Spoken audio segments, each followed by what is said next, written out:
Bismillah ar-Rahman ar-Rahim. It was after Asr, on the day of Ashura.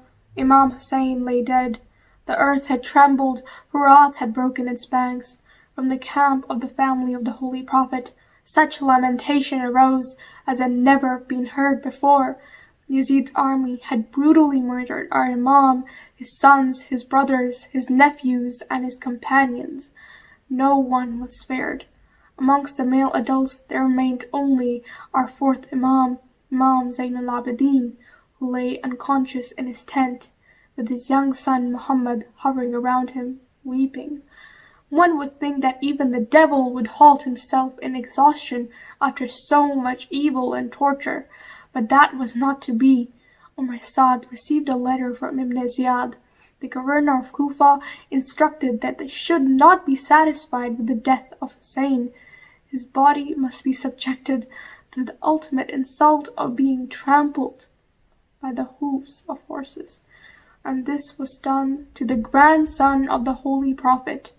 As the sun was setting in the horizon, the soldiers rushed to Imam Hussein's camp in search of booty. They looted every tent, every lady and every girl was stripped of her veil. Fatima's daughters were left bareheaded. Bibi Sakina's earrings were pulled off her ears, splitting her earlobes. When a little girl pleaded for her veil to be left untouched, she was slapped. Surely they would stop now, but they did not. They set fire to all the tents. A soldier describes how he saw a little girl with her dress on fire, her ears bleeding, running from the scene of carnage. He says, I ran after her. I took her by hand, put out the fire in her dress. I wiped the blood off her ears. She looked at me and said, You seem like a kind person. Are you a Muslim? I told her I was. She thought a while and then said, Can you please show me the way to Najaf? I asked, Why do you want to go to Najaf at this hour and in this state? She said, I want to go and complain to my grandfather Ali ibn Abu Talib about how they killed my father. Realizing that she was Hussein's daughter, I took her back to her aunt Zainab. As the night descended, Bibi Zainab gathered all the ladies and children into one small space in between the burnt tents. Imam Zain al-Abidin lay on the ground, surrounded by these widows and orphans. There was no fire, no light. Only the moon cast its dull light. Umar Saad asked for his daughter to take some food and water to the ladies and the children. As she neared to where they were resting, Bibi Zainab recognized her.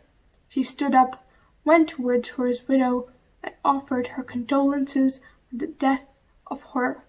This gesture on the part of Bibi Zainab, who had suffered so much, lost so many, and carrying so much grief in her heart, is a lesson in Islamic akhlaq, which the world should never be allowed to forget. Bibi Zainab took the jug of water. She went to Bibi Sakina, who had fallen into a deep sleep. Gently, she stroked the girl's disheveled hair. Bibi Sakina opened her eyes. Bibi Zainab said, Here is some water. Bibi Sakina, please drink a little. You have been thirsty for so long.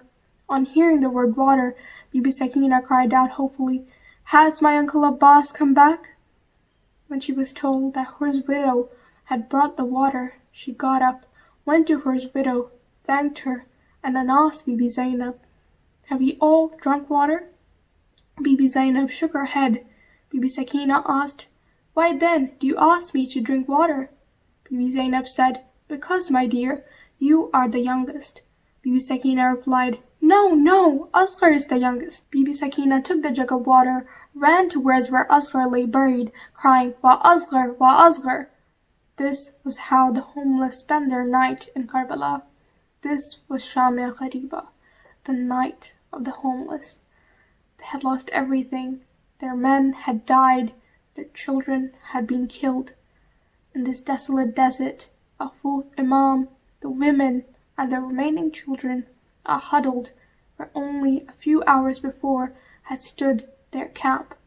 Hazrat Abbas, Hazrat Qasim, and Hazrat Ali Akbar had taken tents to guard the camp. Now Bibi Zainab and Bibi Kulthum lay awake to make sure that Imam Zain al-Abidin and the children were were not attacked. Suddenly, Bibi Zainab notices that Bibi Sakina has disappeared. She's alarmed. She looks around, but Imam Hussein's darling daughter is not to be seen.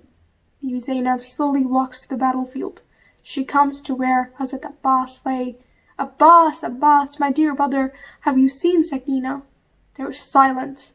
She makes her way to where Imam Hussein's headless body lay. There, hugging her father, she finds Bibi Sakina deep in sleep.